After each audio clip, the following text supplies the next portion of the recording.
രാത്രി മുഴുവനും അധ്വാനിച്ചിട്ട് ഒന്നും കിട്ടാത്ത പത്രോസിനെ നമുക്കൊന്ന് ശ്രദ്ധിച്ചു നോക്കാം. രാത്രി മുഴുവനും അധ്വാനിച്ച് വല വീശിയിട്ട് ഒന്നും കിട്ടാതെ മടങ്ങി വരുന്ന ഒരു വ്യക്തി നിരാശയോടുകൂടി തൻ്റെ വല കഴുകിക്കൊണ്ടിരിക്കുമ്പോൾ ആ നിരാശയുള്ള പത്രോസിൻ്റെ പടകിനെ തേടി യേശു വന്നു. യേശു അവനോട് ചോദിക്കുന്നതിൻ്റെ പടകൊന്ന് നീക്കാമോ ചോദിച്ചു. കാരണം യേശു കർത്താവ് വന്നപ്പോൾ ജനങ്ങൾ വചനം കേൾക്കാൻ വേണ്ടി അടുത്തുകൊണ്ടിരിക്കുക. വചനം കേൾക്കാൻ വേണ്ടി നിൽക്കുമ്പോൾ പത്രോസ് പടക് നീക്കി കൊടുത്തപ്പോൾ യേശു കർത്താവ് പടകിൽ കയറി വചനം പ്രസംഗിച്ചുകൊണ്ടിരിക്കുക. കഴിഞ്ഞപ്പോൾ പത്രോസ് പറഞ്ഞു, എനിക്ക് രാത്രി അധ്വാനിച്ച് ഒന്നും കിട്ടില്ല, ഒന്നും പറഞ്ഞില്ല. പക്ഷെ അവൻ്റെ പടകിൽ വചനം പ്രസംഗിച്ചുകൊണ്ടിരിക്കുമ്പോൾ അവൻ്റെ എല്ലാ സാഹചര്യങ്ങളും മനസ്സിലാക്കാൻ കഴിവുള്ളവനാണ് യേശു ക്രിസ്തു.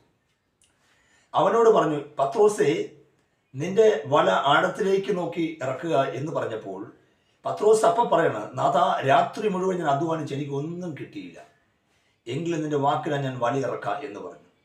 അവൻ വലയിറക്കി. കാരണം എന്തെങ്കിലുമൊക്കെ ചെറുത് കിട്ടുമെന്ന് വിചാരിച്ചിട്ട് ഇറക്കിയത്. പക്ഷേ അവൻ്റെ വല പെരുത്ത മീൻ കൂട്ടം കൊണ്ട് നിറഞ്ഞു.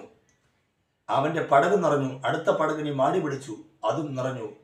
അങ്ങനെ 2 പടക് നിറഞ്ഞു. ബാക്കിയുള്ള മീൻ എന്ത് ചെയ്തിട്ടുണ്ടാകാം? വെള്ളത്തിലേക്ക് കളഞ്ഞിട്ടുണ്ടാകാം. യേശുവിൻ്റെ വാക്ക് അനുസരിച്ചവൻ്റെ ചരിത്രം മാറി. അവൻ്റെ പടക് നിറയാൻ തുടങ്ങി.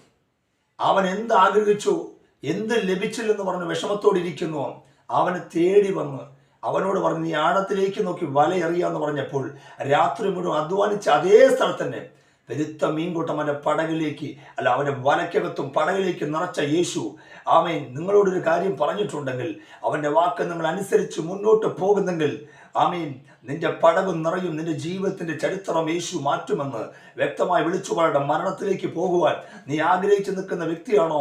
ആമേൻ, മരണത്തെ ജയിച്ച ക്രിസ്തു നിന്നോട് പറയുന്നു, നീ മരിക്കേണ്ട ആവശ്യമില്ല. നിനക്ക് വേണ്ടി യേശു ക്രിസ്തു 2000 വർഷങ്ങൾക്ക് മുമ്പ് തൻ്റെ ജീവൻ നിനക്ക് പകരമായി കൊടുത്തിട്ടുണ്ട്. അതുകൊണ്ട് കർത്താവായ യേശുവിൽ വിശ്വസിക്കുക, നീ നിന്റെ കുടുംബവും രക്ഷ പ്രാപിക്കുമെന്ന് വ്യക്തമായി വിളിച്ചു പറയട്ടെ.